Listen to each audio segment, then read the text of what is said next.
22 de outubro de 83.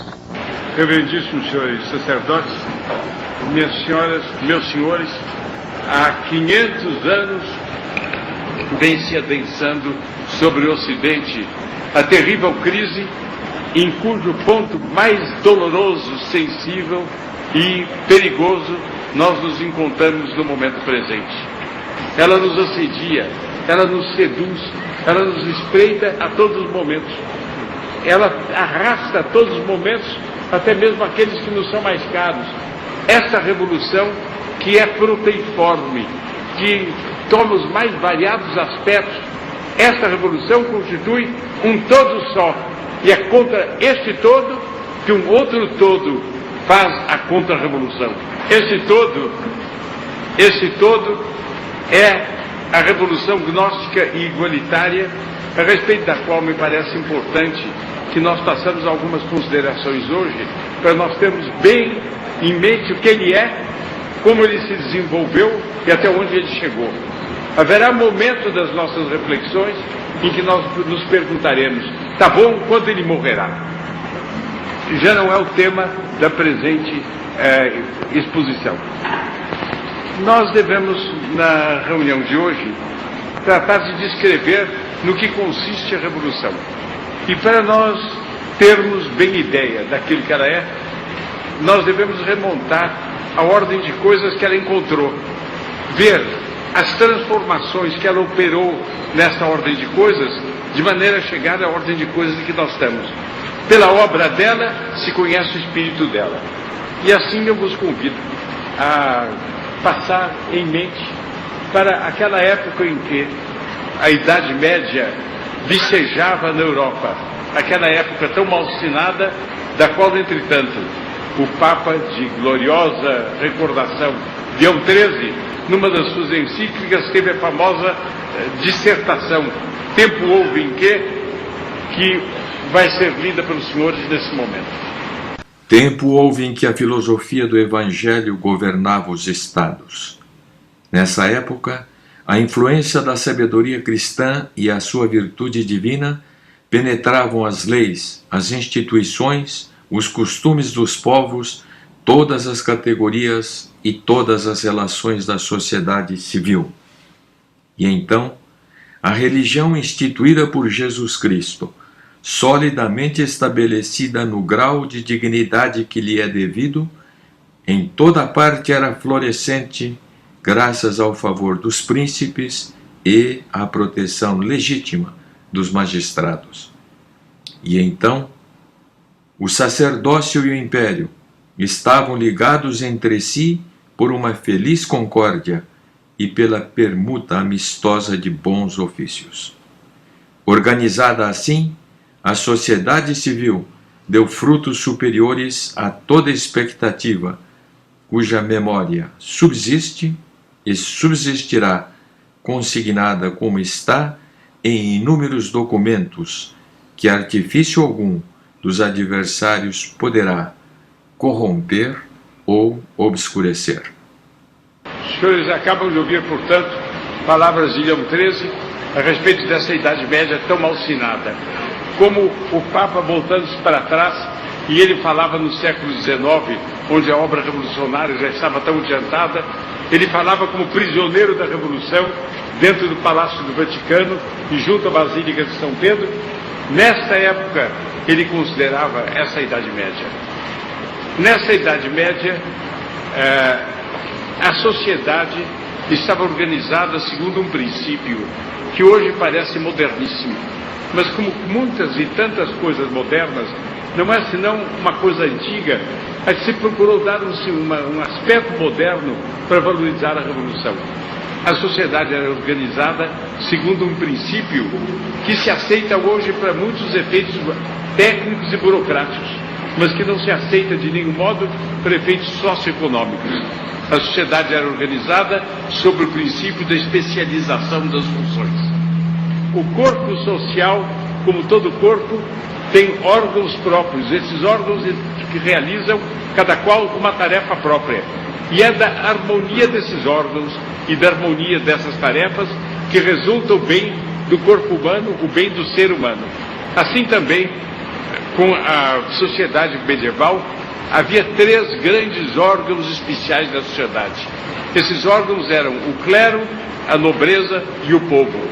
E o modo pelo qual se entrelaçavam esses órgãos, esses organismos, nós podemos ver um pouquinho expressos por esse quadro negro aqui, onde os senhores têm a organização social posta sobretudo no clero. Depois eu lhes direi alguma coisa a respeito da organização da nobreza e da organização do povo, de maneira que os senhores possam ter uma ideia de conjunto sobre a sociedade medieval.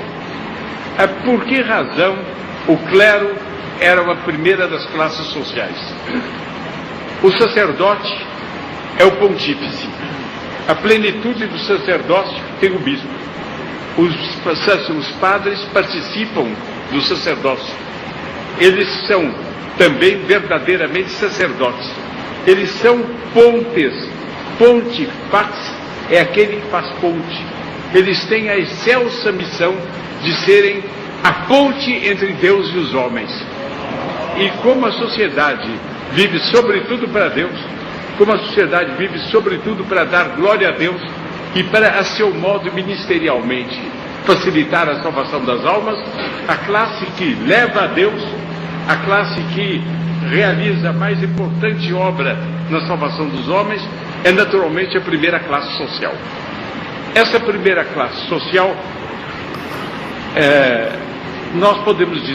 da qual nós podemos dizer que são os constitutivos, que a constituem, que são o sal da terra e a luz do mundo, eles têm a missão da prece, eles têm a palavra de Deus junto aos homens, eles são os que celebram o sacrifício, eles são os que se sacrificam vivendo exclusivamente para o bem da igreja e para o bem da civilização cristã, sem tomar em consideração suas vantagens universais. Nessas condições, nós compreendemos que eles têm uma missão de inteira doação ao bem comum, temporal secundariamente, eterno primordialmente. E por causa disso, na sociedade eles são os primeiros. Os primeiros aos quais, por causa deste princípio da especialização das funções, incumbem grandes deveres, incumbem também nobres direitos. Quais são os deveres, quais são as incumbências do sacerdote, além das incumbências religiosas de que eu acabo de falar? Na sociedade temporal, na sociedade humana, o clero da Idade Média exercia 2 funções principais. O ensino, não apenas o ensino da religião, mas o ensino todo, tomado como um todo, esse ensino estava ao cargo dos sacerdotes. Quer dizer, era a igreja que fundara, que promovera e que dirigia a quase totalidade das universidades. Quando ela não dirigia, ela supervisionava para manter a universidade nos trilhos da ortodoxia e da civilização cristã. De outro lado, a igreja não tinha apenas as universidades, mas tinha também o ensino primário. O ensino secundário haveria de nascer muito depois, pelo século XVI, mas ela tinha também o ensino primário. De alto a baixo do ensino, a igreja é que tinha incumbência. E o Estado não gastava coisa alguma com isso. Todo gasto era pago pela igreja, pelas instituições especialmente constituídas para isso e por aqueles que estudavam. Mas o ensino gratuito era larguíssimo e tinha a se generalizar na Idade Média, de maneira que o ônus principal da função de ensinar era da igreja. É claro que se compreende que isso seja assim.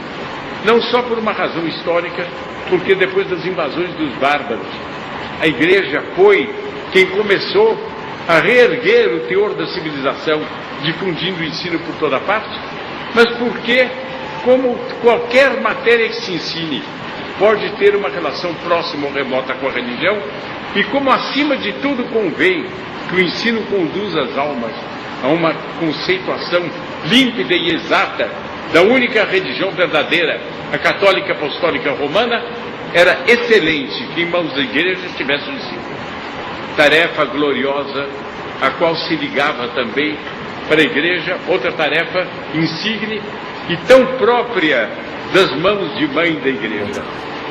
A igreja era também aquela que promovia as obras de caridade. Não se conta habitualmente que nesse mundo antigo, mundo grego, mundo romano, mundo egípcio, mundo persa, mundo chinês, tão elogiados pelos historiadores, que por esses mundos antigos não havia obras de caridade e não havia hospitais. A medicina era uma espécie de curandeirismo, um pouco experimental, mas muito feita de superstições e que não tinha consistência nenhuma. Foi exatamente no fim dos tempos antigos, quando a igreja já tinha saído das catacumbas e já iluminava todo o Império Romano, que começaram a aparecer os primeiros hospitais fundados por católicos, com o intuito de recolher os pobres que jaziam por um lado e por outro, e dos quais tanta gente se afastava, doentes, para que eles tivessem algum tratamento. E como depois, no hospital, a observação das doenças começou a tomar corpo, os primeiríssimos e remotos elementos da medicina sistemática começaram a nascer.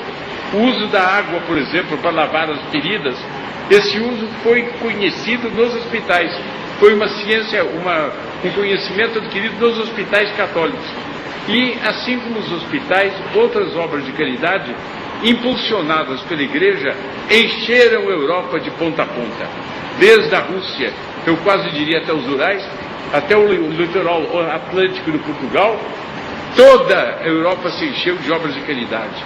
Sempre, ou fundadas, ou estimuladas, ou bafejadas, ou abençoadas e propulsionadas pela Igreja Católica. Razão pela qual a Igreja tinha sobre si também um ministério, um outro encargo, que era o encargo da saúde pública. E nós vemos assim que o orçamento de dois pesados ministérios das nações modernas, o Ministério da Educação e o Ministério da Saúde Pública, mais do que orçamento, os cuidados, o encargo, a preocupação, a responsabilidade, a vigilância, tudo isso estava pesando sobre a Igreja. É claro que a Igreja que acrescentava a esta tarefa, que a levava à cabeceira dos doentes e que a levava até o momento em que o moribundo, tendo recebido em extrema unção, entrega sua alma a Deus. É claro que a Igreja, desempenhando tão importantes funções, a Igreja haveria de ter também os seus privilégios. Privilégios que não se devem ver como um pagamento da sociedade a ela. Se fosse uma retribuição, seria uma retribuição justa. Mas era muito mais do que esse pagamento, era algo que estava na própria natureza sacral da Igreja.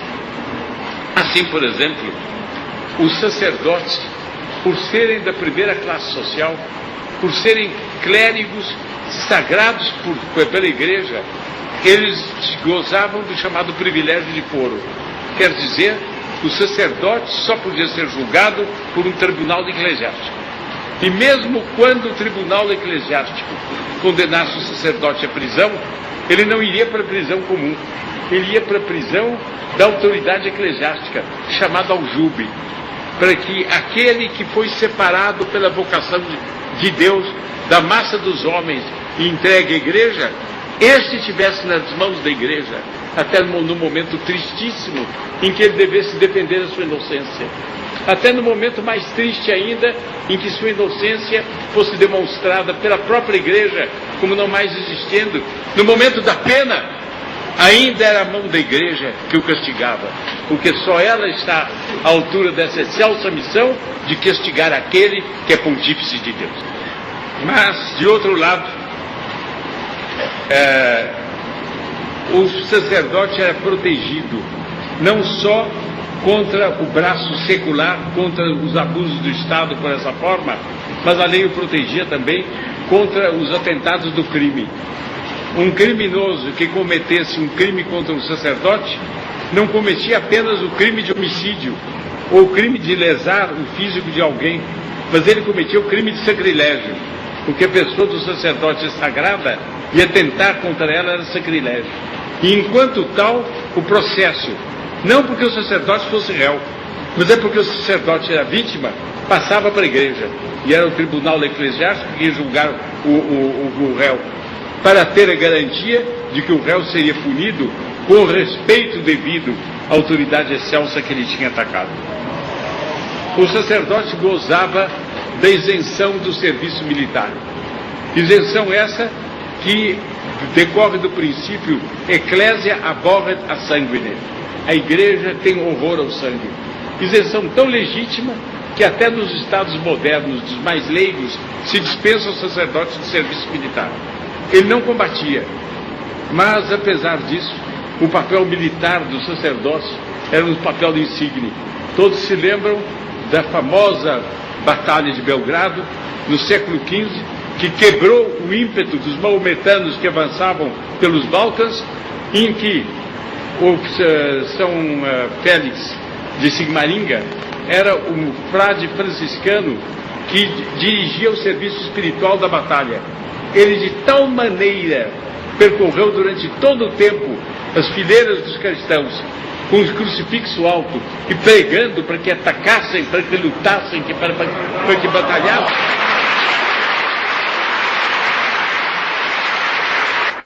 Que depois de ganhar a batalha, quando todos estavam como que pasmos, porque um exército menor esmagara o poderio de Maomé que avançava naquelas regiões, o general vencedor ia receber a homenagem das tropas. Ele chamou o humilde frade franciscano e pediu-lhe para se colocar a seu lado. E disse: não foi um que ganhou a batalha, fomos dois. Eu como general e ele como capelão. Honra ele também. Mais ainda, não se pense que essa abstenção da igreja em relação ao sangue derramado, essa abstenção importa em imaginar no perfil moral dela uma nota daquilo que hoje veio se chamar, por uma corruptela da palavra paz, o pacifismo. A igreja, em face dos seus inimigos, em face dos maometanos, em face dos hereges que procuravam levantar-se para derrubar a obra dela e derrubar a civilização cristã, a igreja fez mais do que inspirar santos capelães que eram o móvel do que hoje se diria a guerra psicológica revolucionária com os maometanos, os hereges. A igreja suscitou ela mesma ordens de cavalaria de leigos que faziam os 3 votos de pobreza, de castidade e de obediência, e que eram, portanto, frades, verdadeiros frades, que, não sendo sacerdotes, derramavam o sangue. E o grande São Bernardo, o doutor Melifluo, que compôs a Salve Regina, esta oração que é toda mel, que compôs o Memorare, esta oração que também é toda mel, o grande São Bernardo fundou, talvez a mais insigne das ordens de cavalaria, a ordem dos Templários, que teve por regra a regra dada por ele. E essa regra continha, como um dos artigos, o seguinte voto terrível e admirável: o templário não recua nunca, quaisquer que sejam as circunstâncias. Se ele recua, ele peca. E se ele peca e morre, ele vai para o inferno, caso não tenha um ato de contrição perfeito. Porque pode ser que não tenha um padre para lhe dar absolvição. Esse voto no qual o homem se coloca entre a morte e o inferno é o que eu conheço mais heróico na história da alma humana. Esse voto é o que faz o guerreiro perfeito. Porque é perfeito o guerreiro, aquele que não recua nunca. Esta classe sacerdotal, de tal papel na história do Ocidente, esta classe sacerdotal era organizada hierarquicamente, como os senhores podem ver por essa projeção no quadro negro, que dá aos senhores a ideia da hierarquia eclesiástica, como ela aparece ao olhar do comum dos fiéis. Não é o quadro exato da hierarquia no seu sentido jurídico, eu vou analisar o sentido jurídico daqui a pouco, mas é o quadro exato da hierarquia no seu sentido de honras. Depois nós analisaremos o sentido jurídico. Os senhores veem no ápice o Papa, que é o soberano pontífice, o rei e o pai da Santa Igreja de Deus. Logo abaixo do Papa, participando dos poderes deles, nesse sentido que são conselheiros dele e que o ajudam a governar a Igreja Universal, os senhores encontram os cardeais que constituem a Cúria Romana. Os cardeais que, mesmo quando cardeais de outras dioceses distantes, são convocados para, de vez em quando, ir a Roma ajudar o Papa com seus conselhos. É o famoso Sacro Colégio, representado por esses 3 chapéus que os senhores veem ali, com várias fileiras de borlas, e dessas borlas nós falaremos daqui a pouco. Abaixo desses chapéus, os senhores encontram outros chapéus que representam os arcebispos, depois os bispos, e depois os senhores encontram os sacerdotes. E nas fileiras dos sacerdotes mesmo, os senhores podem distinguir como honraria os monsenhores, os cônegos e os simples sacerdotes. E mesmo entre os monsenhores, os senhores encontram 5 graus de monsenhores que não deu para representar aí. E mesmo entre os cônegos, os senhores encontram os cônegos catedráticos e os cônegos honorários. De maneira que a Santa Igreja é toda ela distribuída como uma espécie de escala de honrarias que corresponde a uma escala de governo. Qual é a escala do governo? A Igreja tem uma tríplice missão. Ela ensina, ela governa e ela santifica. Ela ensina a doutrina revelada. Ela governa o povo fiel em ordem à salvação. Ela o santifica pela promoção da piedade e, sobretudo, pela dispensação dos sacramentos.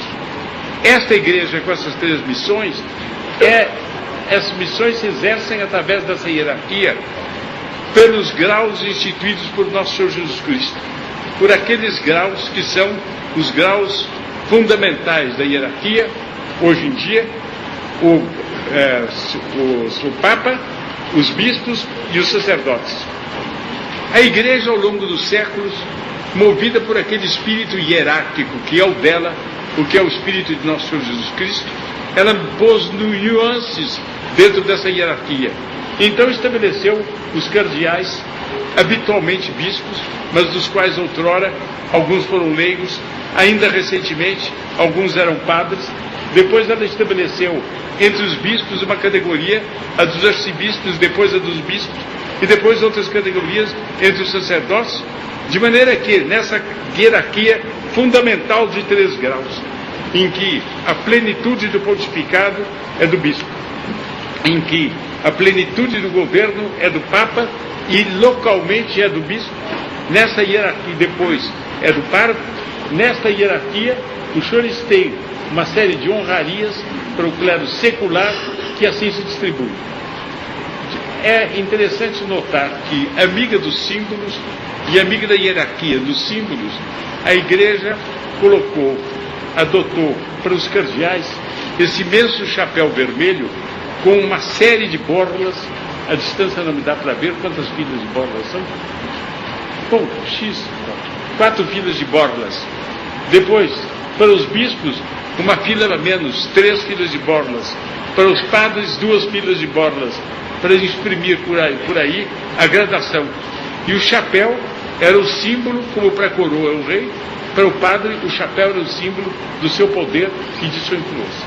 Mas ali ao lado os senhores têm o clero regular, que em sua organização, constituído pelas ordens religiosas, hoje se estabelece geralmente assim: um superior geral, superior provincial, superior local e os simples religiosos.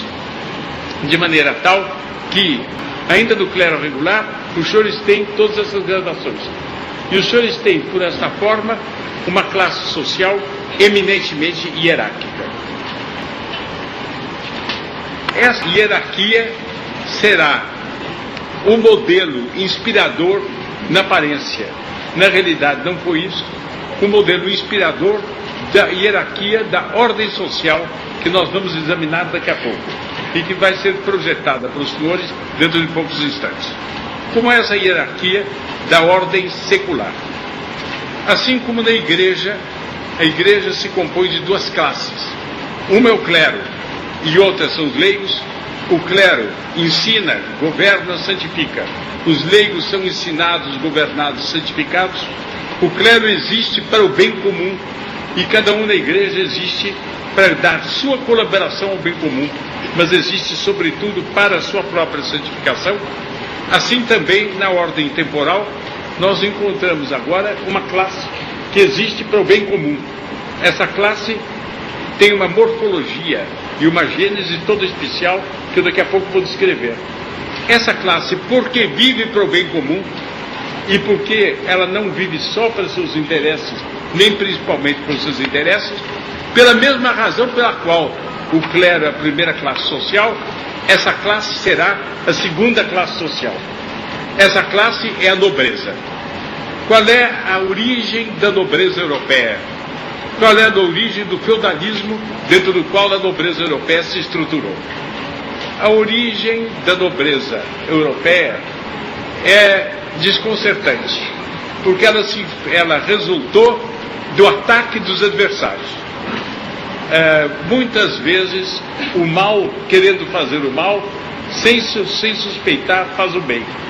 E alguma coisa que tem todos os aspectos de ter sido tramada nos primeiros séculos da Idade Média pelo demônio, esta coisa levou a florescer na Idade Média, pela pressão das circunstâncias, um regime todo sui generis, e que teve também na Europa mais expansão do que no Japão e no Egito antigos, onde em certo período existiram. Qual foi a origem, qual foi a pressão dos acontecimentos adversos? Carlos Magno, Carlos o Grande, em certas dioceses da Europa se diz Carlos o Santo. Carlos Magno acabava de morrer. E o cetro do grande imperador derivava para filhos incompetentes, de espírito curto e inteiramente incapazes de carregar a responsabilidade do imenso império cristão que a Santa Sé constituíra na fronte augusta de Carlos Magno. De outro lado, nos últimos anos já de Carlos Magno, começaram as invasões de novos bárbaros. Não mais os bárbaros que haviam destroçado o Império Romano, mas outros bárbaros, talvez mais ferozes, os normandos, que vindos pelo Mar Báltico, pelo Mar do Norte, das regiões geladas do norte da Europa, se puseram a atacar em seus belos barcos de proas curvas e cantando canções de lança na mão, se puseram a atacar as populações cristãs dos bordos do Mar do Norte, dos bordos do Báltico, dos bordos do Atlântico, penetravam pelos rios adentro, cantando, descendo, matando, saqueando, pilhando, de tal maneira que o império de Carlos Magno cambaleava no momento que o grande imperador morreu. Além disso, da longínqua Hungria, uma nova invasão de bárbaros, talvez descendentes dos hunos de Átila, também entrava pela Suíça, pelo sul da Alemanha, pelo norte da Itália, penetrava também na Gália e depois tendia a penetrar na Espanha e Portugal, descer pela Itália. Era a invasão dos húngaros, e esses húngaros terríveis abalavam o mesmo império que Carlos Magno constituía e que os normandos sacudiam. Como se não bastasse, ou as águas da tribulação se despejaram sobre o império do grande Carlos e os seus descendentes imbecis se revelavam incapazes de as conter. Com efeito, os sarracenos, desembarcados do litoral mediterrâneo sul, da França, da Itália, mas muito notadamente da Espanha, onde constituíram reinos florescentes, de Portugal, transpondo os Pirineus e atacando a França, a Gália, como se dizia naquele tempo. Também os sarracenos também praticavam as suas invasões devastadoras, e essas invasões, no conjunto, ameaçavam derrubar completamente o império. Mas havia alguma coisa que era a condição de salvação do império. As populações atacadas sabiam que, na medida em que elas fossem dominadas, elas seriam colocadas na alternativa de ou crer ou morrer. Alguém dirá, bela alternativa, prefiro morrer. Frase linda de dizer, menos fácil de cumprir, mas mas, sobretudo, que não tranquilizava os pobres irmãos nossos da fé naquele tempo por um ponto. É que eles não matavam as crianças, eles conservavam as crianças e educavam as crianças da religião falsa. De maneira que o pai que morria mártir, a mãe que morria mártir, via, antes de morrer, seu filhinho, sua filhinha, que ia ser sarraceno, que ia ser pagão, normando ou pagão húngaro. Era cruel. E então, com este ímpeto de resistência, com esse ímpeto de ofensiva, que só a fé dá quando o homem sente que os grandes ideais, os supremos ideais estão em jogo, e em que a salvação eterna dele e dos seus está em jogo, por toda a Europa, as populações urbanas e camponesas passaram a resistir. Não havia mais naquele tempo as autoridades municipais ou nos campos as autoridades locais tinham que resistir. Quais eram as autoridades locais no campo? Eram os fazendeiros. Fazendeiros, linguagem brasileira. Farmer em inglês. Por toda parte a realidade é a mesma. É um homem que tem terras, que contrata pessoas para trabalharem nas suas terras e que restabelece com essas pessoas um regime de convivência, um regime de cooperação para a produção da terra que facilmente se transforma num regime patriarcal e familiar. O proprietário da fazenda resolve fortificar a sua casa com grandes paliçadas de madeira, atrás das quais ele abriga as famílias dos trabalhadores manuais e os haveres dos trabalhadores manuais. Eles têm gado, eles têm móveis, eles têm alguns bens, eles têm imagens que prezam, eles têm instrumentos de produção. Tudo isto, quando se ouve falar que o adversário está longe ainda, tudo isto começa a ser guardado por detrás das paliçadas de madeira. Faz-se um valo de água em torno dessas paliçadas. Põe-se uma tábua para servir de ponte. E quando o adversário chega, encontra a população ali, disposta a combater e a lutar. Os inocentes têm habilidades maiores do que os homens que são sagazes segundo o mundo. Havia nessa tática tão primitiva, em que cada qual procurava defender os seus próprios haveres, sua própria vida, sua própria família, para permanecer fiel na fé, havia nisso uma suprema astúcia de guerra. O pensamento deles era: se eu no meu lugar me defendo, eles aqui não entram. Mas como o meu lugar é pequeno, para eles não vale a pena tomar meu lugar se ficar muito difícil. Eles vão para trás, para frente e me deixam para trás. E eu continuo a viver aqui. Então eles combatiam e a horda atacava. Quando a horda achava que os defensores do lugar eram muito fortes, a horda combatia um pouco e ia para frente. E assim, aos poucos, a horda ia andando para frente e deixando para trás toda uma semeadura de lugares fortificados que não tinham cedido diante de Satanás. Essa semeadura haveria de constituir uma dificuldade para eles, desde que eles, em determinado momento, encontrassem um rei forte que os combatesse. Porque cada vez que eles iam para frente, eles iam com menos gente. E eles iam mais cansados. Eles iam mais longe das suas próprias bases de operação. E na hora de voltar, eles sabiam que quando eles voltassem cansados, aquela gente saía das paliçadas para atacá-los. Muitas vezes retiradas vergonhosas. Muitas vezes entregas. Por esta forma nasceu o castelo medieval, nasceu o feudo. De que maneira nasceu o castelo? Primeiro, paliçadas de madeira em torno de uma casa simples. Mas com o decurso dos tempos, vendo que o perigo era estável, construções de pedra. Construções de pedra tanto mais altas quanto se podia. E altas e grandiosas. De repente com torres altas também. E com essas torres para ver o adversário de longe. Pontes levadiças em vez da primitiva prancha, da primitiva tábua. Todo um sistema de fortificações capaz de conter muito mais gente, de abrigar populações inteiras. E no centro disso, 2 edifícios principais. A residência do Castelão o proprietário se transformara em chefe de guerra também, então do chefe de guerra e de sua família, e sobretudo a capela, onde o sacerdote distribuía os sacramentos, rezava a missa, distribuía os sacramentos, etc. E depois ia percorrer o alto da muralha para encorajar os guerreiros para lutarem mesmo. Entregar o castelo era entregar a capela. Entregar a capela era entregar a glória de Deus. Isso nunca lutemos. Esta situação,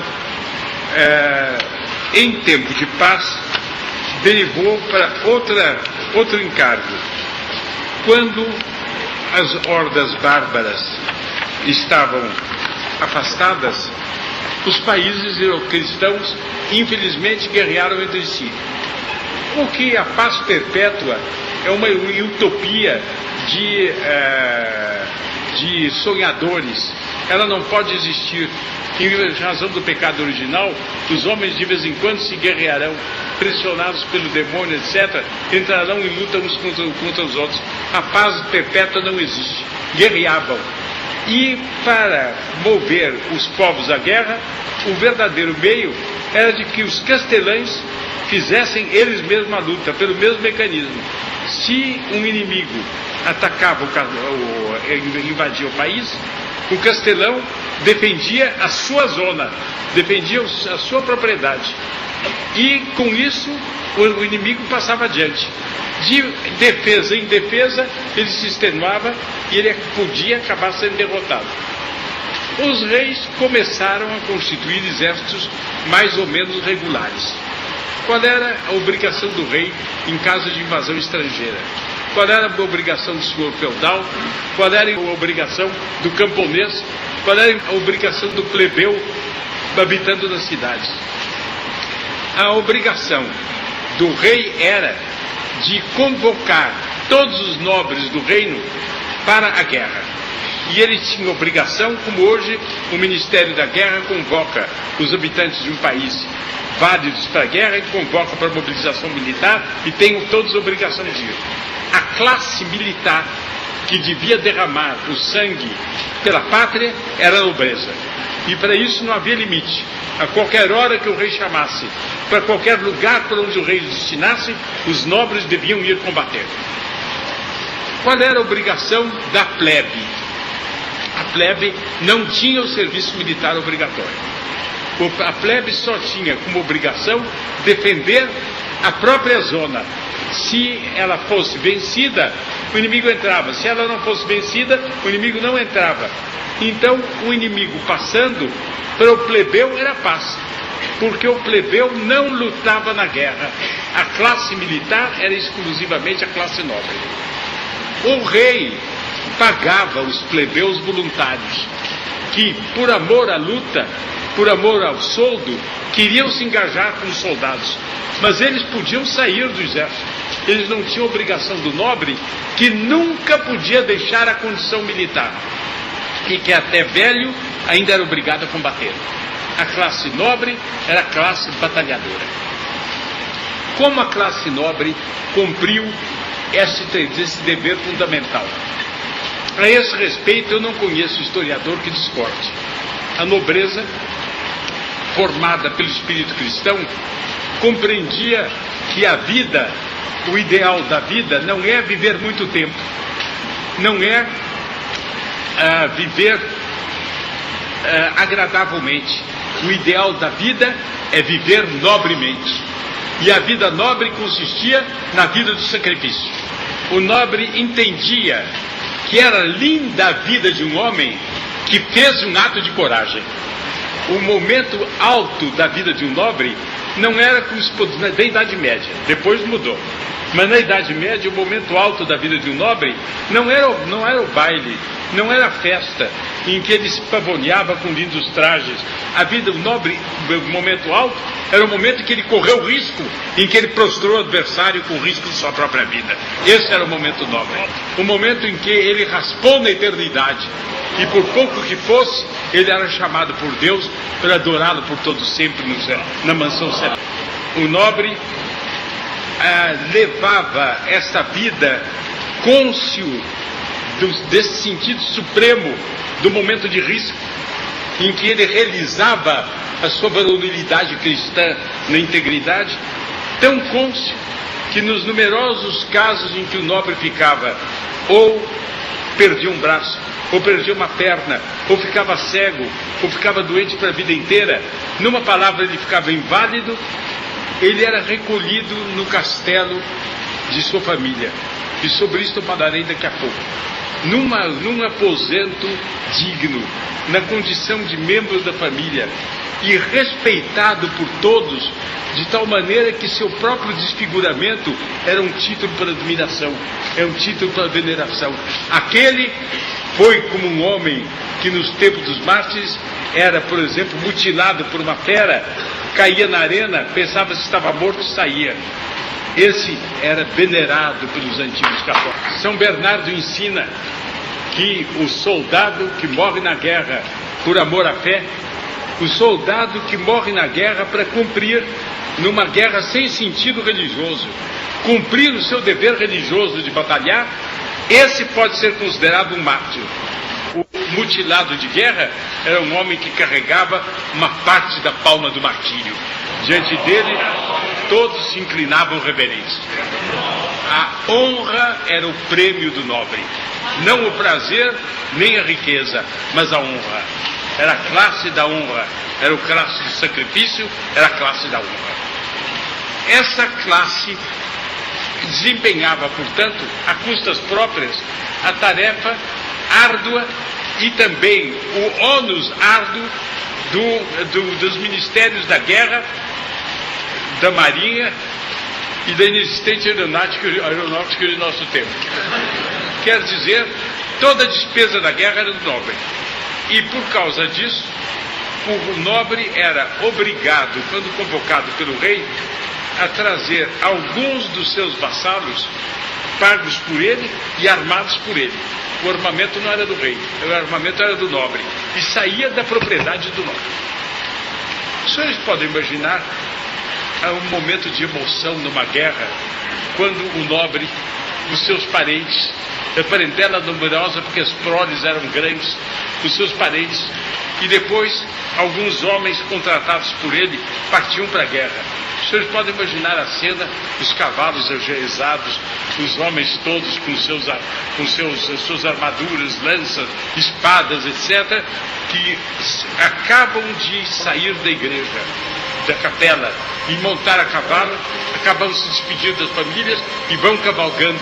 E pela estrada cheia de poeira, perdem-se no ouro da poeira e no ouro da legenda. E ficam só as famílias a chorar aqueles que foram. Os senhores podem imaginar o respeito que uma coisa dessas trazia. Quando eles voltavam cantando os seus feitos de glória, quando eles voltavam estropiados, mutilados, alegres por terem podido derramar o seu sangue pela causa, pelo cumprimento do dever, os senhores podem imaginar como eles eram recebidos. Era natural que esses mais instruídos, com mais dons de fortuna, com mais prestígio que vem da própria condição de proprietário, esses houvessem de substituir as autoridades civis. No tempo das invasões bárbaras, as autoridades civis nomeadas pelo rei, a burocracia real sumiu. E os proprietários começaram a exercer a função de burocratas.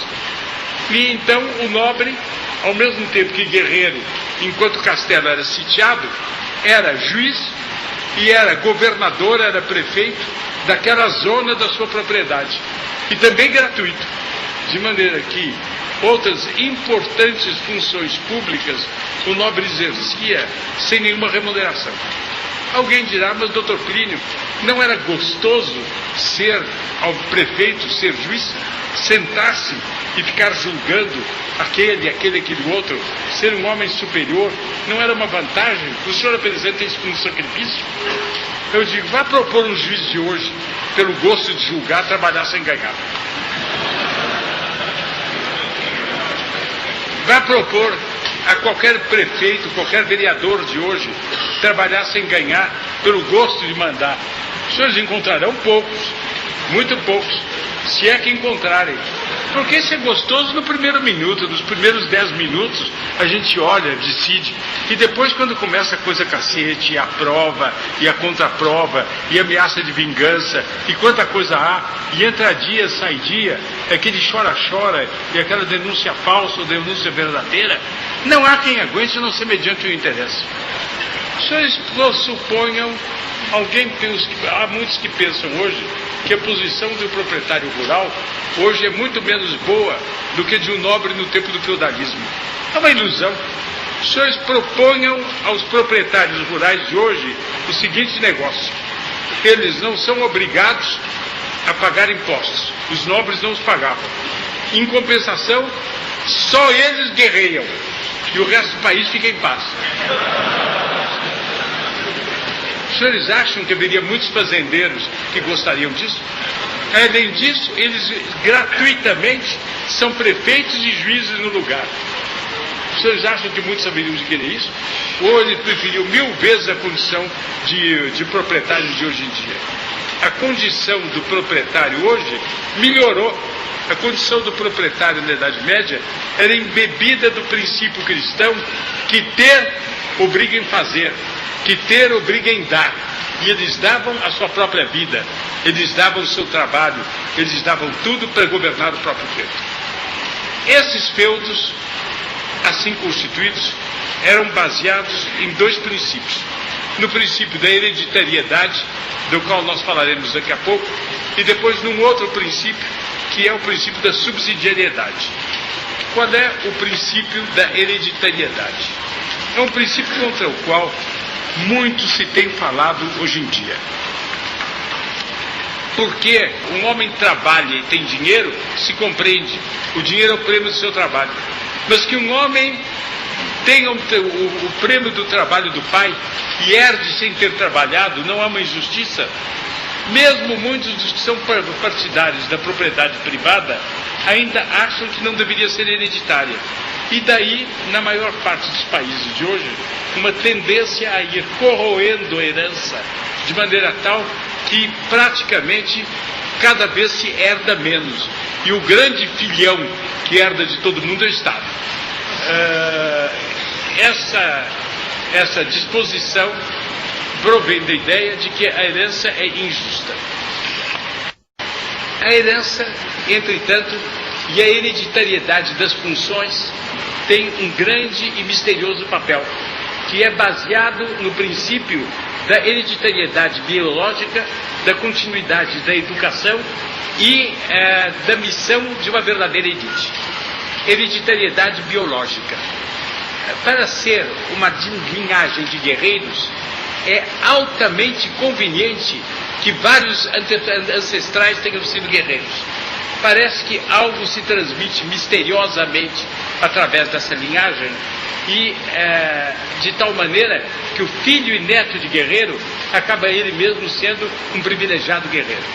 Nós sabemos, por exemplo, nos exércitos modernos, que o exército alemão, infelizmente mal usado pelo tirano neopagão que foi Hitler, pelo socialista totalitário que foi Hitler, o exército alemão, do qual o mínimo que se pode dizer é que era um dos maiores exércitos da Terra, o exército alemão tinha como espinha dorsal de resistência uma classe hereditária. Era dos nobres da Pomerânia, dos Junkers, que desde o tempo das cruzadas forneciam oficiais do exército alemão. Alguma coisa na contextura deles, alguma coisa no temperamento, alguma coisa no feitio de espírito, que vinha de uma misteriosa hereditariedade biológica, que não se pode definir nem afirmar, mas que a experiência mostra que existe, que vinha de uma continuidade de educação. Séculos e séculos em que todos eram educados na ideia da suprema beleza do sacrifício pela pátria e por uma causa elevada, séculos e séculos disso fazia com que os primeiros reflexos da criança fossem preparados para a guerra. E nascia daí linhagens de guerreiros que eram preparados longamente para isso e eram os guerreiros dos melhores da Europa. De outro lado, também é preciso dizer que o mesmo princípio da hereditariedade da educação da hereditariedade, da continuidade da educação e de uma misteriosa hereditariedade psicobiológica, se pudesse exprimir assim. Esse mesmo princípio, a Idade Média utilizava, pela potência da organização da família, a Idade Média utilizava para outras finalidades. Assim, por exemplo, na plebe havia muitas famílias, mas numerosas, que davam origem a verdadeiras dinastias de artesãos ou de trabalhadores manuais que de século em século faziam o mesmo métier e que por causa disso ficavam cada vez mais aptos a esse métier. Fato famoso, conhecido, é do Maître Pinot no tempo de Luís XIV. Era o mais antigo lenhador da França e ele podia demonstrar que a sua família era mais antiga em ser lenhadora do que a família do rei era antiga em ser rei. Ele descendia dos primeiros lenhadores do tempo de Carlos Magno. Podia demonstrar. Todos os anos o rei mandava um piquete de cavalaria levar a ele uma echarpe de honra para ele comparecer nas assembleias dos lenhadores como patriarca dos lenhadores da França. E no tempo de Luís XIV, dada essa ancestralidade que torna nobres os ofícios mais humildes, Luís XIV mandou oferecer a sublimação dessa estirpe e mandou oferecer ao Maître Pinot, que era o chefe da estirpe, o título de barão. Maître Pinot mandou dizer: eu prefiro ser o mais antigo dos lenhadores a ser o primeiro dos barões. Muito obrigado. Havia dinastias de relojoeiros, dinastias de artistas, dinastias de iluministas. As dinastias se multiplicavam por todo o corpo social, aproveitando essa pujança do princípio de hereditariedade. O que deve achar um católico do princípio de hereditariedade? Nós podemos ouvir a esse respeito belas instruções de Pio XII. A hereditariedade, fato natural. Desta grande e misteriosa coisa que é a hereditariedade, quer dizer, o passar através de uma estirpe perpetrando-se de geração em geração, de um rico acervo de bens materiais e espirituais, a continuidade de um mesmo tipo físico e moral, conservando-se de pai para filho a tradição que une através dos séculos os membros de uma mesma família. Desta hereditariedade, dizemos, se pode, sem dúvida, entrever a verdadeira natureza sob o aspecto material. Mas pode-se também e deve-se considerar esta realidade de tão grande importância na plenitude de sua verdade humana e sobrenatural. Não se negará, certamente, o fato de um substrato material à transmissão dos caracteres hereditários. Para estranhar isto, precisaríamos esquecer a união íntima de nossa alma com o nosso corpo e em quão larga medida as nossas mesmas atividades mais espirituais dependem de nosso temperamento físico. Por isso, a moral cristã não deixa de lembrar aos pais as grandes responsabilidades que lhes cabem a esse respeito.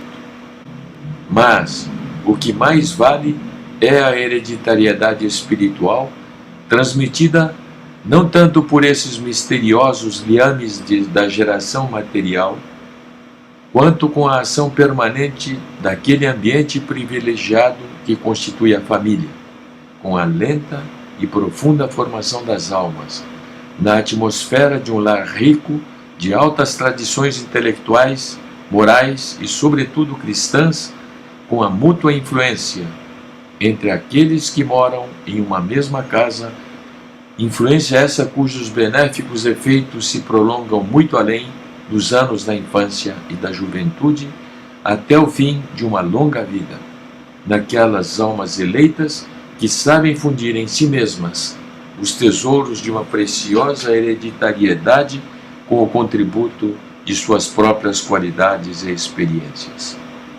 Tal é o patrimônio mais do que todo precioso que, iluminado por firme fé, vivificado por forte e fiel prática da vida cristã, em todas as suas exigências, elevará, aprimorará e enriquecerá as almas de vossos filhos. Os senhores viram, portanto, um Papa recente que afirma a validade de tudo isso, a justiça de tudo isso, e vai mais longe. Diz que toda esta força da hereditariedade é um precioso elemento para a vida social, é um dos mais preciosos elementos da vida social. É exatamente esse elemento, como daqui a alguns minutos nós veremos, que a Revolução jogou por terra. De que maneira era organizada essa classe? Os senhores têm, então, do outro lado, paralelo, parecido com o quadro do clero, os senhores têm do outro lado o quadro da nobreza, encimado por uma coroa real que está colocada no nível abaixo do nível da tiara, porque o Papa é o supremo, a suprema figura da cristandade, e abaixo dele estão os reis. E os senhores têm então no alto, abaixo do rei, a primeira coroa de cima, a coroa do Sacro Império Romano Alemão, era o maior monarca da cristandade, que tinha uma preeminência sobre todos os monarcas da Europa. Embaixo os senhores têm um rei. Embaixo do rei os senhores têm duques, marqueses, condes, viscondes e barões, cada qual com suas coroas, com as insígnias próprias. De que maneira é que o castelão veio a dar a rede de castelães veio a dar nessa hierarquia? As estradas eram ruins, as comunicações eram difíceis. Para chegar a falar com o rei e tomar diretrizes era impossível. Muitas vezes o fato era urgente. E então os nobres foram se agrupando, se os senhores quiserem, os barões, esquematizando, que nos passou esquematicamente, mas eu vou esquematizar. Os barões se agrupavam e escolhiam um deles, que era o visconde, que era aquele que os dirigia fazendo as vezes do rei. Mas por sua vez, os viscondes de uma região se sentiam sem um poder central, constituíam-se em torno de um conde. Os condes de uma região se constituíam em torno de um duque, marquês. Os marqueses de uma região em torno de um duque, e assim formava-se uma pirâmide de nobres, obedecendo uns aos outros e constituindo a hierarquia feudal da sociedade. Esta hierarquia era, como os senhores viram há pouco, muito parecida com a hierarquia eclesiástica. Não foi inspirada pela hierarquia eclesiástica, mas de tal maneira a hierarquia corresponde à ordem profunda das coisas, que nosso Senhor Jesus Cristo deu alguns elementos fundamentais dela quando instituiu. A igreja teceu toda a sua hierarquia. Depois veio o Estado e, levado pelas circunstâncias, teceu uma hierarquia análoga. Hierarquia eclesiástica, hierarquia civil, política, a da nobreza. Hierarquia inferior, a hierarquia da igreja, porque o Papa era reputado como tendo um poder que era representado num emblema que até muito pouco tempo, até as reformas conciliares e os pontificados recentes, foi usado. O emblema das duplas chaves de ouro e de prata. Nosso Senhor disse a São Pedro: eu te darei as chaves do reino dos céus. O que ligares na terra estará ligado no céu. O que desligares na terra estará ligado no céu. As chaves são, portanto, duas. Pelo menos duas. Que chaves? Os teólogos e juristas medievais diziam que eram duas chaves. Uma chave pela qual o Papa governava a igreja. Outra chave era aquela pela qual ele não governava a sociedade temporal enquanto temporal, mas ele tinha o poder de declarar nulas as leis que fossem contra os princípios da igreja.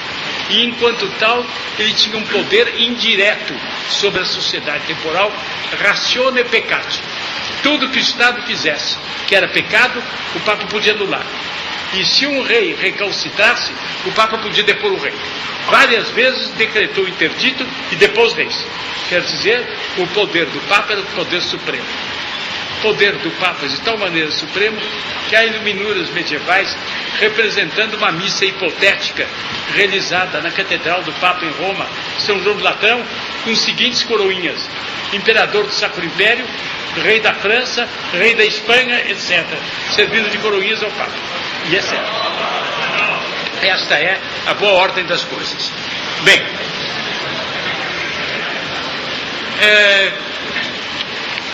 um princípio que assegurava a continuidade da nobreza é um outro princípio detestado pela Revolução nos nossos dias.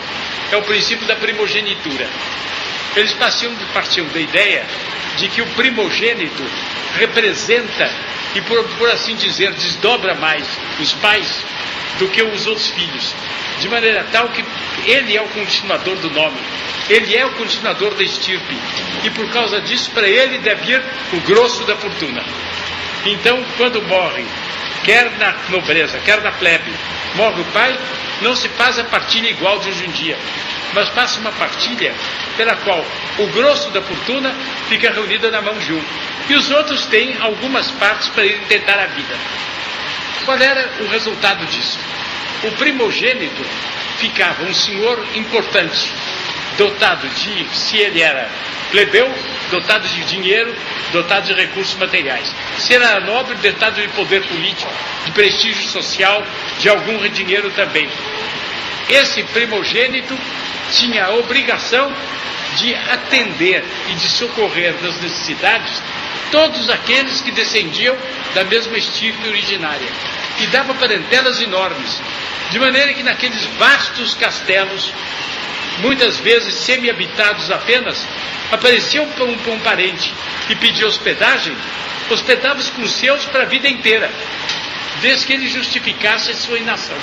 E era ali amparado e tratado com honra.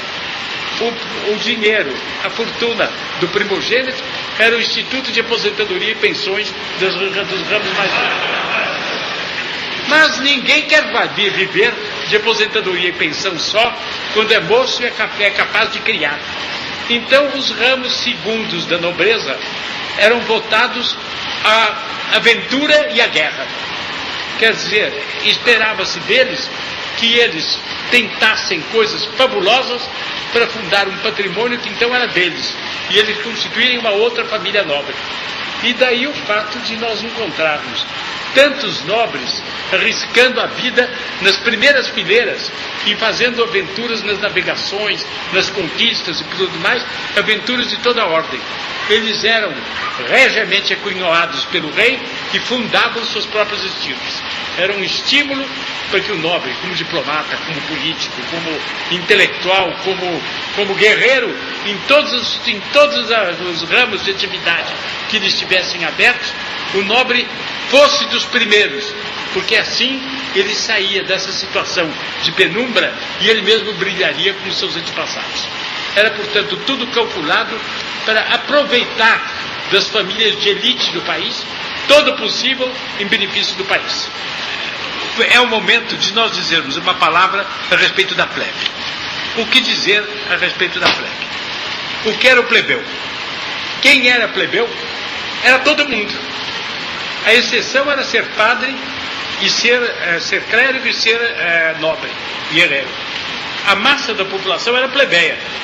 Mas a palavra plebeu não tinha nenhum sentido pejorativo. Dizer que é plebeu é como dizer aqui no Brasil que eu sou brasileiro. A condição normal do brasileiro é ser plebeu.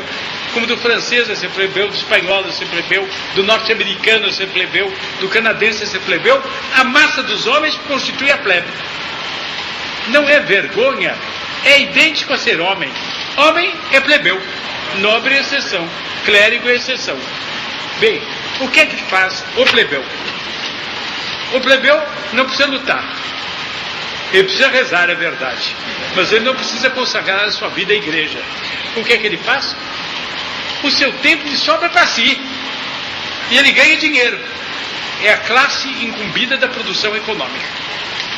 E por causa disso, os plebeus têm um privilégio. Só eles podem ser trabalhadores manuais. O nobre que vai ser trabalhador manual perde a condição de nobre, porque foi fazer concorrência para o plebeu. Só eles é que cuidam das profissões verdadeiramente lucrativas. Só eles podem ser comerciantes, só eles podem ter indústrias. Por quê? Porque isto é para os que ganham dinheiro. E então as grandes fortunas são daqueles que vivem para si e que fazem a prosperidade do país. Eles se enriquecem a si mesmos e suas famílias. Depois, pela sobra do que eles têm, eles enriquecem a sociedade. E por esta forma, nós temos uma classe econômica. Essa classe econômica paga os impostos. Pois se a correia tem que sair do couro, o imposto tem que sair de quem produz o dinheiro. É natural. E, evidentemente, os ricos pagavam mais do que pagavam os pobres. Bem, nós temos uma série de privilégios para os plebeus. Eu já mencionei alguns, só eles exerciam essas profissões. Havia as corporações de artes e ofícios que abrangiam os patrões e operários das empresas e os protegiam, tinham caixa de aposentadoria e pensão, tinham capelas, tinham uma porção de fóruns próprios para serem julgados, etc. E nós tínhamos, por esta forma, uma plebe em franco desenvolvimento se nós a compararmos com o começo da Idade Média. No começo da Idade Média, triste herança dos romanos, nós conhecíamos os escravos. O escravo é aquele que vive para o bem de um outro e não para o bem próprio. E o escravo ficava, portanto, vivendo para o bem do seu senhor. O escravo, a igreja, ao longo da Idade Média, fez a grande libertação de escravidão que houve em todos os séculos. Nunca os escravos tinham sido libertados. Só então foram, e pela primeira vez. Os escravos foram transformados, aos poucos, em semi-escravos, servos da gleba, que podiam ter suas propriedades, podiam ter suas famílias, mas não podiam afastar-se da gleba de terra onde viviam. Depois, esta servidão foi abolida também, e quando a Idade Média termina, a Europa quase inteira já não tem servos da gleba, tem homens livres. Isto foi o que a Idade Média fez pelo homem não nobre nem clérigo. Acabou com a escravidão. Ela teve o trabalhador manual, ela teve o burguês, ela teve a sociedade contemporânea. Este quadro, como os senhores viram, é baseado todo na especialização de funções. Rezar e formar o povo, manter a caridade. Batalhar, governar, administrar. Produzir economicamente nas cidades. Essa era a tríplice distribuição. E por aí os senhores têm que, através do jogo das hereditariedades, as famílias ficavam séculos na mesma condição, exceto quando aparecia algum grande gênio que se destacava e podia ir num só salto para o alto da nobreza. Mas isto eram as exceções. Normalmente isto era assim. O que a base de tudo isto que era? A família monogâmica, não havia o divórcio, e indissolúvel.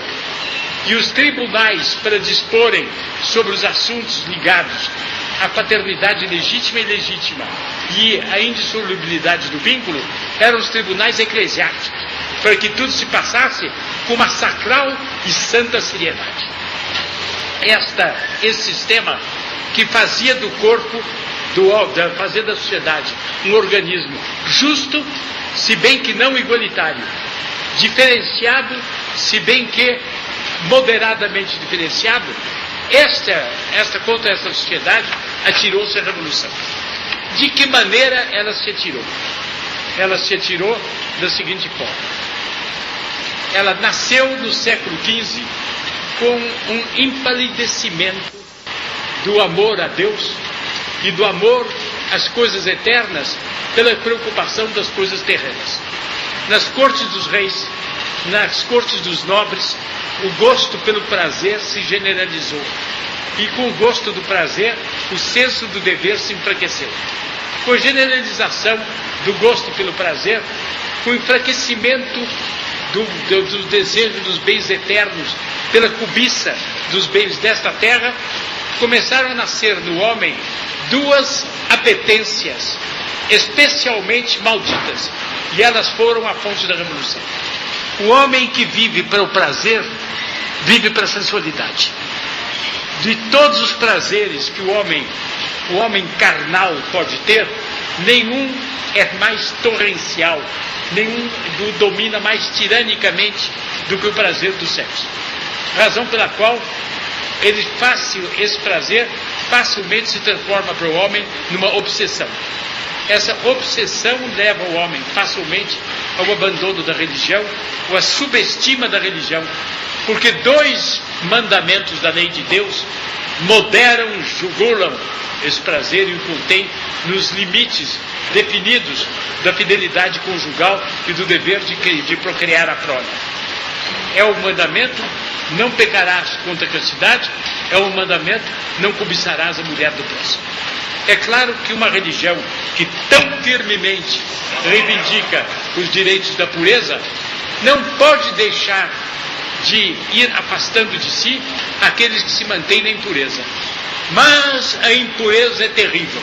A menor concessão que se lhe passa gera tumultos de apetências ainda muito maiores.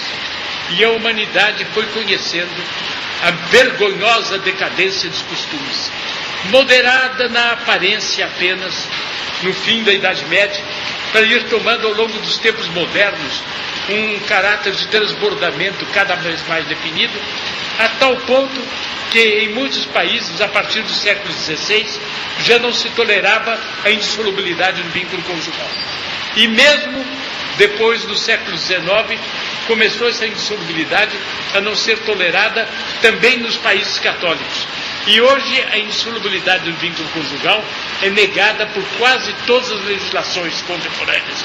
E mais ainda, mesmo quando os nubentes adquirem o compromisso da indissolubilidade no casamento sacramental, único existente para católicos, eles de fato tantas e tantas vezes violam a infidelidade conjugal sem nenhuma recriminação da opinião pública, que considera isto cada vez mais tolerável.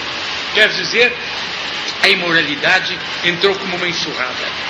E como uma enxurrada, ela foi trazendo também, cada vez mais, uma dúvida, um senso crítico em relação à religião. Por que senso crítico? Explica-se. A religião, impondo aquilo de que o homem não gosta, o homem é levado a questionar se ela faz bem de impor. E é levado, portanto, a perguntar se é esta a interpretação verdadeira desses 2 mandamentos. E se não haverá um jeito de torcer esses 2 mandamentos, pelos quais o homem pode estabelecer o divórcio e até o amor livre. Essa dúvida gera no homem uma dúvida total, global. O que na religião católica será verdadeiro ou será falso? Mas essa dúvida, por sua vez, gera uma outra dúvida mais profunda. A religião será verdadeira? Nós temos aí o começo das revoluções. A primeira revolução, a Revolução Protestante. O que foi a Revolução Protestante? Foi o brado de inconformidade de um frade agostiniano sensual, Lutero, que agora vai ser elogiado e glorificado como o êmulo dos padres da igreja neste centenário dele, que para vergonha nossa se celebrará. Bem,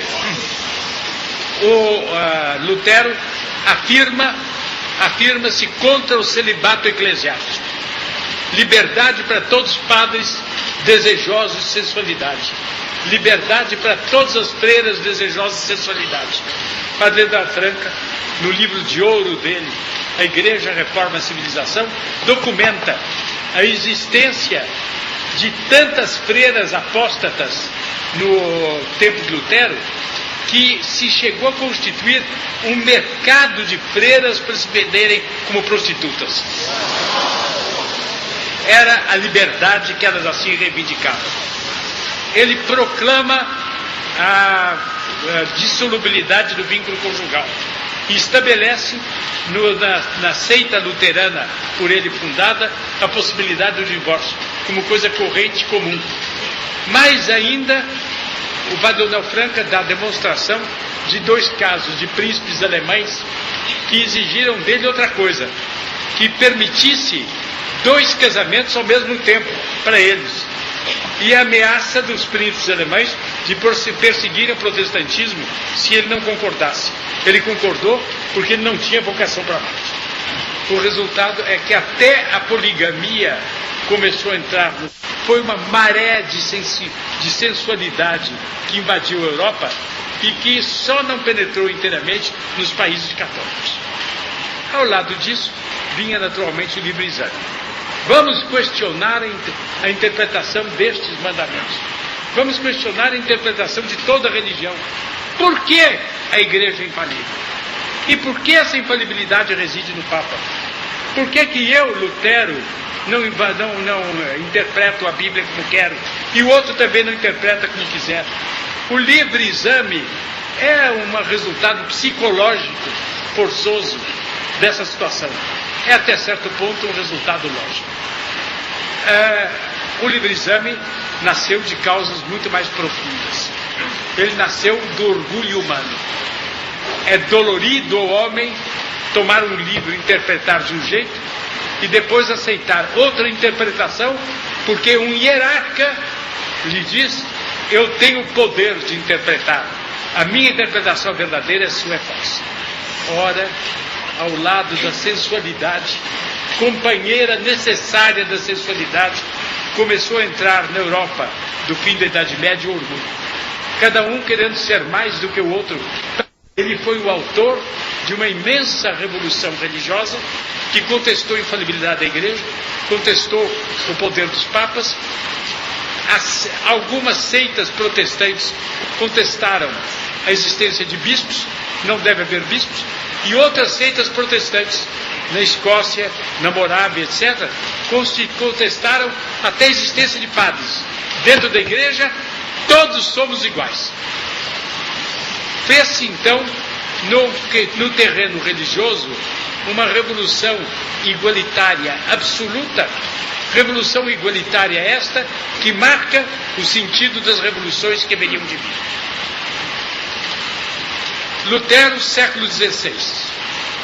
A insídia, a revolta de Lutero foi combatida pelo Concílio de Trento, nos países e pela Contra-Reforma. Mas os defeitos morais do protestantismo aos poucos entraram. A sensualidade entrou nas cortes. Os reis começaram a ter suas concubinas oficiais recebidas pela nobreza. Os reis foram imitados pelos grandes nobres, os nobres pelos pequenos nobres, e os burgueses começaram a imitar os nobres. Luís XIV certa vez viajou, tendo no carro viajou pelo interior da França a rainha legítima, Maria Teresa d'Áustria, mais duas outras concubinas.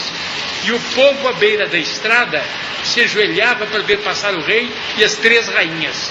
De tal maneira se deformava a opinião pública a esse respeito. As cortes deixaram de ser o sacrário da virtude, como foram no tempo de São Fernando da França, de Santo Henrique da Alemanha, de São Fernando, São Luís da França, São Fernando da Espanha, Santo Henrique da Alemanha, deixaram de ser o sacrário da virtude para ser a fonte do escândalo.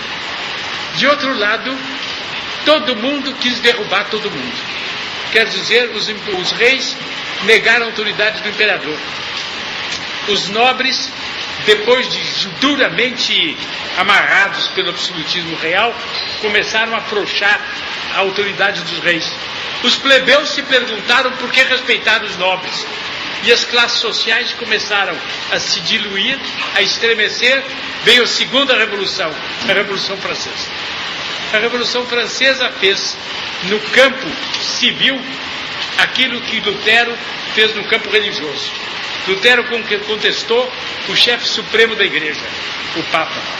A Revolução Francesa cortou a cabeça do rei. Lutero contestou a aristocracia da Igreja, ou seja, o clero.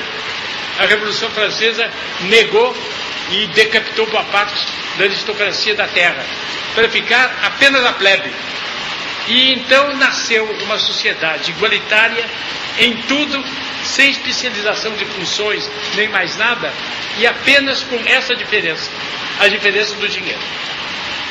Haveria de nascer uma terceira revolução, porque a impureza se tornou ainda maior porque o orgulho se tornou ainda maior, os trabalhadores manuais se perguntaram: se não há mais padres, não há mais reis, não há mais nobres, por que há patrões? Acabemos com isso. Veio o comunismo. O brado de Marx foi esse. Foi a transferência do protestantismo, a transferência da Revolução Francesa para o campo socioeconômico. E no campo socioeconômico, o comunismo. Agora nós estamos na passagem da terceira para a quarta revolução.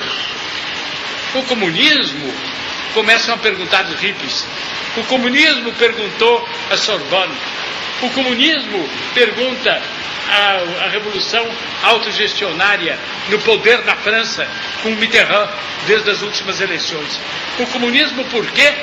Não há razão. O comunismo russo é o domínio do Estado sobre todos. Nós vamos acabar com o Estado. Não queremos mais Estado, porque não queremos governo.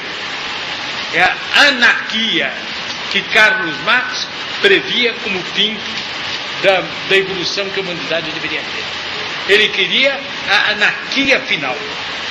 Nenhum poder, nenhum sacerdócio, nenhuma realeza, nenhuma nobreza, nenhuma classe mais elevada, nenhum privilégio do intelectual sobre o manual. Raso tudo e sem nenhuma autoridade. Nós nos deparamos com esse quadro e vemos que a quarta revolução vence por todo lado.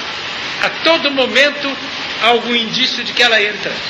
O nudismo é a quarta revolução, o hipismo é a quarta revolução, Sorbonne foi a quarta revolução, a autogestão é a quarta revolução.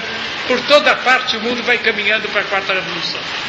E diante desta última revolução ciclópica, nós somos chamados a nos perguntar: mas o que é isso? A correr pelos olhos toda a história e a chegar para além da história dos homens, a história dos anjos, para ver se algo se encontra de semelhante. E aí, afinal, o nosso olhar inquiridor e fatigado se depara diante de um quadro ainda mais terrível e que o estarrece. É a revolução no céu. Deus no mais alto dos céus, as hierarquias dos anjos estabelecidas com seus coros em ordem e aclamando a Deus. Há um anjo e da mais alta hierarquia que se levanta e brada: eu não servirei. E, segundo parece, uma terça parte dos anjos se levanta dizendo: nós não serviremos. Mas houve a contra-revolução. E São Miguel bradou: quem como Deus?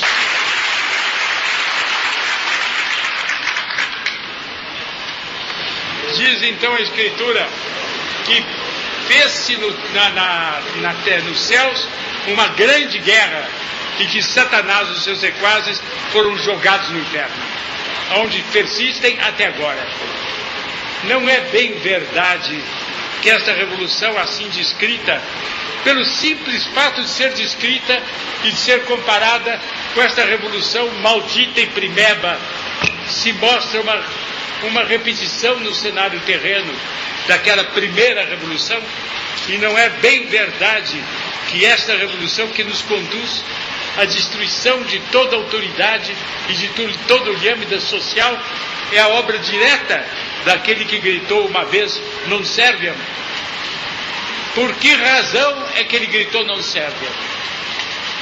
Deus revelou ao homem, aos anjos, a encarnação do Verbo e lhes fez entender que eles teriam que adorar o homem-Deus. Lhes fez entender que por cima deles seria colocada Maria Santíssima, a Mãe Imaculada desse homem-Deus. E que eles, puros espíritos, não só teriam que presenciar aquilo que poderia ferir o orgulho deles, nunca a dignidade deles, mas o orgulho deles, que era de Deus não se unir hipostaticamente a um anjo, mas unir-se hipostaticamente a seres de uma índole inferior como homens. Isso já os espezinhava aos maus, mas que espezinhava ainda mais eles terem que tomar como rainha não o homem-deus, mas a pura criatura que é Nossa Senhora, é de se admitir que eles estalaram, e que estalaram por causa disso, e que o reino de Nossa Senhora sobre o céu os terá possivelmente, suponho eu, indignado mais ainda do que o reino do homem-deus. É a pura criatura dominando a eles. O non serviam foi o non serviam contra o homem-deus que haveria de nascer, e contra a Virgem 1000 vezes bendita, da qual esse homem-deus haveria de nascer. A revolução, a contra-revolução celeste, cujo Deus equivale a dizer se Deus tem ou não tem o poder de fazer isso. Ele é o único que tem esse direito. Fez, nós aceitamos. Proclamamos o Filho de Deus unigênito, encarnado homem, proclamamos Nossa Senhora, a nossa Rainha. Haverá, pergunto eu, haverá também nesse século nosso uma contra-revolução? Haverá quem brade diante desta revolução que horresco referens, narrando o horrível, penetrou no santuário e até nos degraus da sagrada hierarquia. Haverá quem brade contra esta revolução, quisut Deus? Quem se ufane de inclinar a cabeça diante de nosso Senhor Jesus Cristo, homem-deus, como fizemos há pouco aqui, cantando o credo, quando todos nos inclinamos, à moda de São Luís, rei de França, no Homo Factus Est, fez-se homem o Filho de Deus. Haverá quem incline a cabeça diante da Virgem bendita e imaculada. Esses são aqueles que devem fazer a contra-revolução. A TFP não chama a si isto que não é privilégio de ninguém, mas ela quer ser uma contra-revolução em pleno andamento.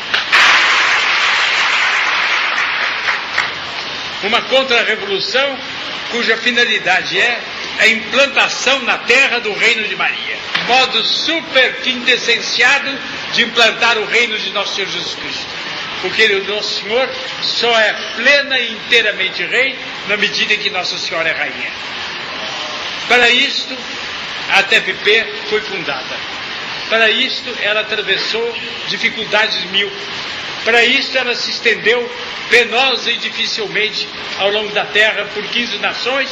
Para isto, ela quer estender-se para todas as nações da terra.